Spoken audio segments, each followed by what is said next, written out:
Hey guys, before we get into today's review, I just wanted to give you all a reminder that there are going to be spoilers in this review video. So if you have not played Legend of Zelda Breath of the Wild, then just viewer discretion advised and watch at your own risk. Also, please don't take these opinions as facts. They are just that. They are opinions. They are my perspective on how my experience went with the game. I'm not attacking anyone if you have a different opinion than me. I'm not saying that the game is good or bad. I'm just saying from my experience what it is. So with that being said, enjoy the video and I hope you guys are having a great day. I continued my journey of Zelda Breath of the Wild, and one thing that shocked me and made me breathe out a sigh of relief was that it does get better, and the game does get fun.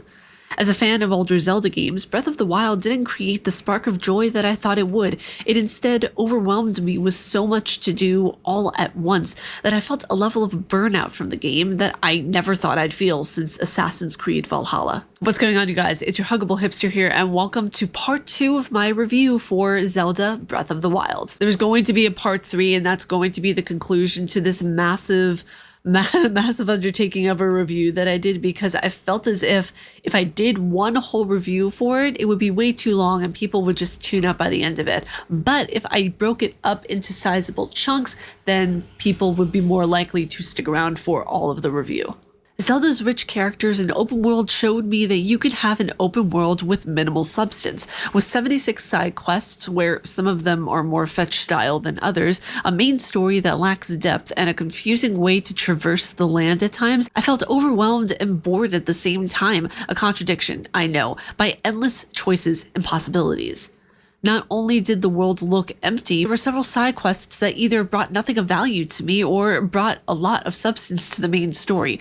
I was stunned at this contradistinction of too much and not enough. The characters in those side quests and the world itself in this installment of Zelda are some of the best things about the game. The downright silliness of some of the enemies and the sweet empathetic nature of others. It's endearing writing that brought back some of the wonderful memories playing this game. The game is an open world of endless possibilities, and therein lies the problem. There's too much to do, and it becomes, like I've stated before, overwhelming to a point of where I didn't even know where to take my adventure next after defeating Water Blight Ganon. Do I take it to the next divine beast, or do I try my luck and take on the rest of the beasts at once and then Ganon? I sat on it for a couple of days and then instead decided to do a lot of shrines and talk to more characters and then finally go to the next divine beast, Naboris. Which, this entire situation, this kind of little cluster F that I was in, was fascinating to me, because in the midst of it all, in the midst of everything happening all at once in this game, I suddenly found myself rather enjoying the experience, mostly because of the shrines and the characters themselves. The shrines in this game were my clicking point, if you will. They are the reason why I started to have a lot more fun with this game.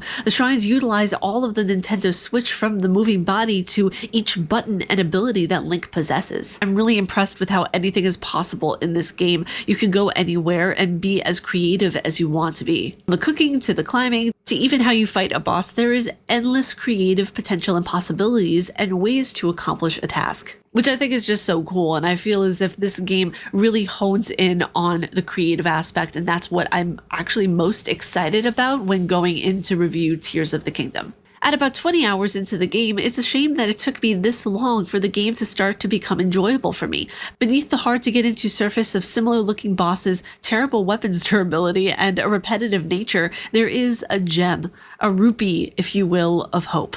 Zelda across the years always strived to reinvent itself, from the controls to the whole structure of the world. But one thing never changed, and that's the way in which Zelda urges its players to become explorers. You'll never know what you'll find, what dish you'll create, what new memories will be unlocked. It's a shame that I didn't see that good story in the beginning of the game, because I felt like it had just lost itself. It had lost what I had originally loved about Zelda. Because when I played Zelda back in the day, Wind Waker was my first experience, and then I played Oracle of Seasons, and I loved both of those games so much. So diving into this one, I thought, oh, okay, you know, this will be a really interesting experience. But going into it, it was so new, and maybe I'm just so old.